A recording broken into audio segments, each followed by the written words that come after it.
Hello बच्चों, आज हम लोगों को सीखना है प्रमेय चतुर्भुज का प्रमेय नंबर 3, जो कि है समानांतर चतुर्भुज के विकर्ण एक दूसरे को समद्विभाजित करते हैं। तो इसे सिद्ध करने के लिए हम लोग सबसे पहले जो है ना समानांतर चतुर्भुज बनाते हैं। कहेंगे यहाँ पे देखिए, एक जो है ना चतुर्भुज बनाए हैं, इसका नाम है ABCD। तो यहाँ पे अब हम लोग क्या करते हैं, सबसे पहले जो है मुख्य प्रतिज्ञा बताए थे आपको कि जो है ना मुख्य प्रतिज्ञा में जो है ना हम लोग दो बात कहते हैं, जो दिया गया है और जो सिद्ध करना है। तो यहाँ देखिए क्या दिया गया है कि ABCD एक समानांतर चतुर्भुज है और इसके दो विकर्ण हैं AC और BD। तो ये दोनों विकर्ण एक दूसरे को समद्विभाजित करते हैं, ये हम लोगों को सिद्ध करके दिखलाना है।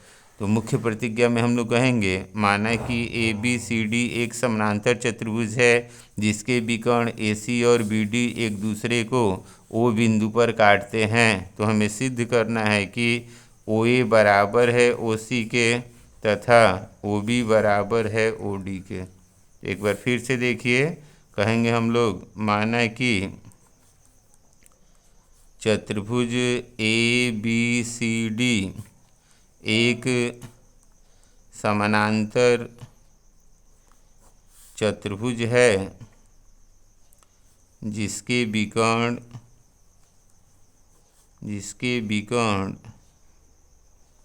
AC तथा BD एक दूसरे को O बिंदु पर काटते हैं।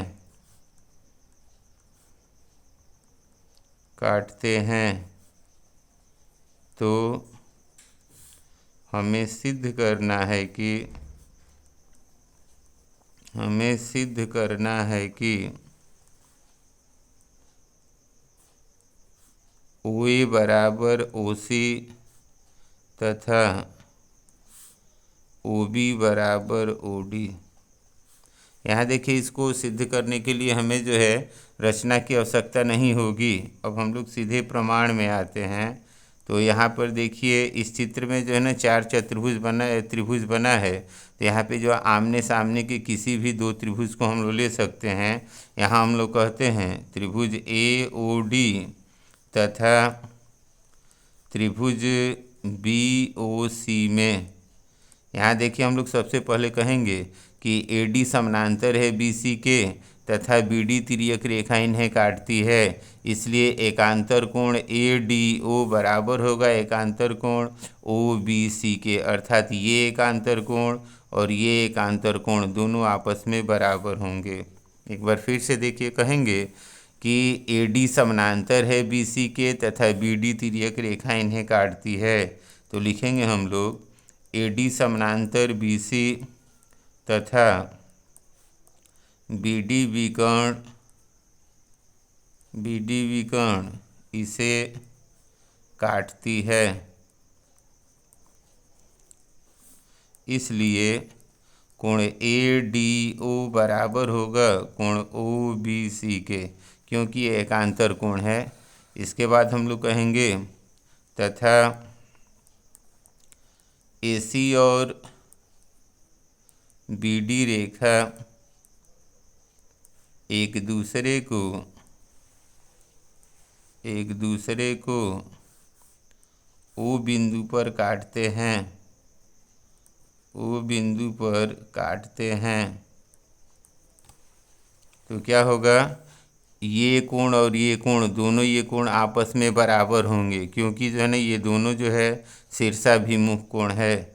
लिखेंगे इसलिए कोण AOD बराबर है कोण BOC के। तो इस तरह से हम लोग देख रहे हैं, पहले त्रिभुज की जो है ना दो कोण दूसरे त्रिभुज के दो कोण के बराबर है। इसके बाद हम लोग कहेंगे कि AD बराबर है BC के। लिखेंगे तथा AD बराबर है BC, क्योंकि हम लोग जानते हैं समानांतर चतुर्भुज की विपरीत भुजाएं बराबर होती हैं। तो इस तरह से हम लोग कहेंगे कि AD भुजा BC भुजा के बराबर है, ये कोण इसके बराबर है, और ये शीर्षाभिमुख कोण इस शीर्षाभिमुख कोण के बराबर है। तो पहले त्रिभुज के जो है ना एक भुजा और दो कोण दूसरे त्रिभुज की एक भुजा और दो कोण के बराबर हैं। इसलिए त्रिभुज के सर्वांग समता के नियम के आधार पर त्रिभुज ADO सर्वांग सम है त्रिभुज BOC के। और हम लोग जानते हैं कि जब दो त्रिभुज सर्वांग सम हो जाते हैं तो जो है ना हम तीनों भुजा के बराबर कह सकते हैं, तीनों अंतःकोण के बराबर कह सकते हैं, तथा पहले त्रिभुज का क्षेत्रफल दूसरे त्रिभुज के क्षेत्रफल के बराबर होता है। इसलिए हम लोग यहाँ पे कहेंगे OA बराबर OC तथा OB बराबर OD। और इस तरह से हम लोग इसको प्रमाणित किया कि समानांतर चतुर्भुज के विकर्ण एक दूसरे को समद्विभाजित करते हैं।